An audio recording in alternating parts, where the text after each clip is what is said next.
Hi,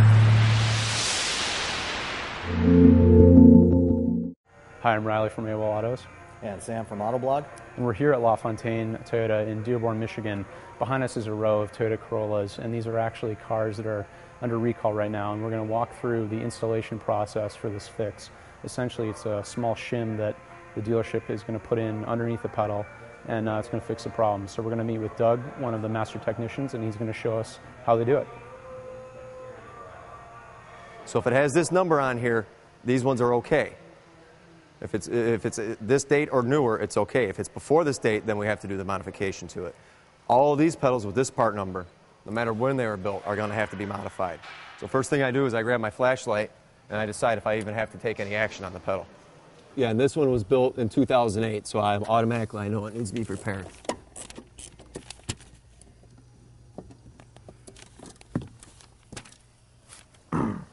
Now what we're going to do is we're going to take a measurement of this gap right here. This is called the friction plate, and then this is called the stopper right here. So we're just going to take a series of feeler gauges, find out which one is going to fit the best.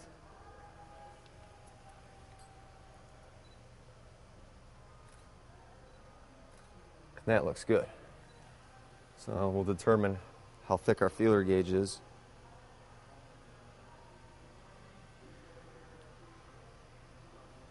This feeler gauge is 1.42 millimeters. So now I go to my chart that I have right here. Based on my clearance measurement I make, it'll tell me which shim I need. I had 1.42 millimeters, so it looks like I'm going to need the 2.3 millimeter shim. So I'm going to select my 2.3 millimeter shim. Now we're going to actually open the gas pedal up.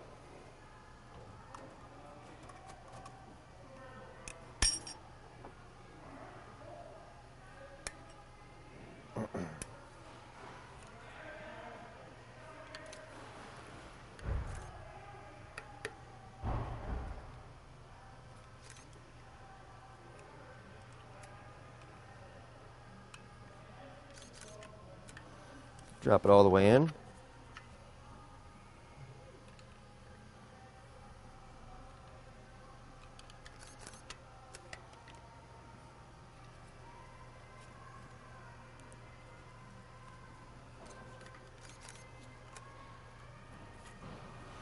And we're going to come from the back side and engage it.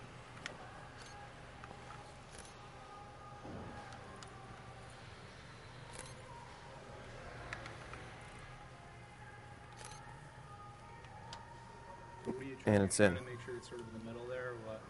Okay, you can see where we see it right there.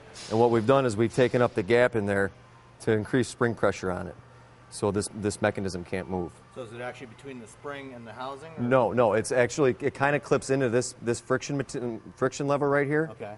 And what it does is it just reduces this space right here. Okay. Now the engineers have not told me why I'm putting this in, so I can't speculate as to what it's fixing. And now I just need to pump the pedal 5 times, make sure I haven't done any damage to it. Put the cover on it. Do you notice when that it feels different from when that thing's not in there, or is it exactly the same? Exactly the same. There's no change.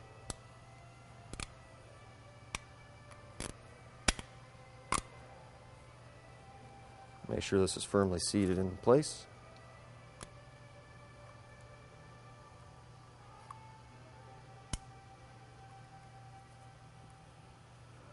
And we're ready to go back in the car.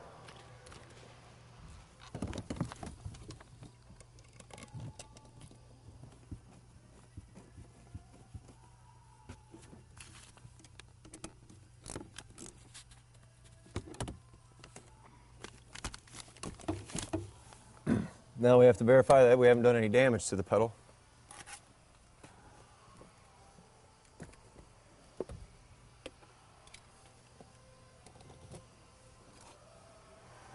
What I'm going to do now is what we call perform a health check. It's going to check for any faults in any of the computers on the car. This can take a minute or two because it actually has to check the internet for any other open recalls and check. You saw all the onboard computers it has on the car, so it can take a little while. So it's not that bad though. Looks like you'll probably get it down to like 20 minutes maybe. Yes. When you're at, do you find that of the Corollas you've done, they've all been the same size? No, there's been a variance. I've seen two of the same size and two different ones so far. Okay. Out of the four I've done. Same year? Yeah, all same years. They were all 10s. What's the range of thicknesses of the shims? They start out at a thickness of 1.4, then we have increments of 2/10, and then it jumps to an increment of 3/10 of a millimeter. So we have a total of 1, 2, 3, 4, 5, 6, 7 different size shims, I believe. Okay, our health check's complete. And if I had any issues in any of the computers, I would have a number of which codes are stored in the car. But I'm still not done because now I need to actually go look at the live data of the engine computer and make sure I haven't damaged the range that the sensor reads. Okay, these are the two numbers I'm looking for, the ones I've just highlighted. Okay, accelerator number 1 is at 0.8 of a volt with the pedal free.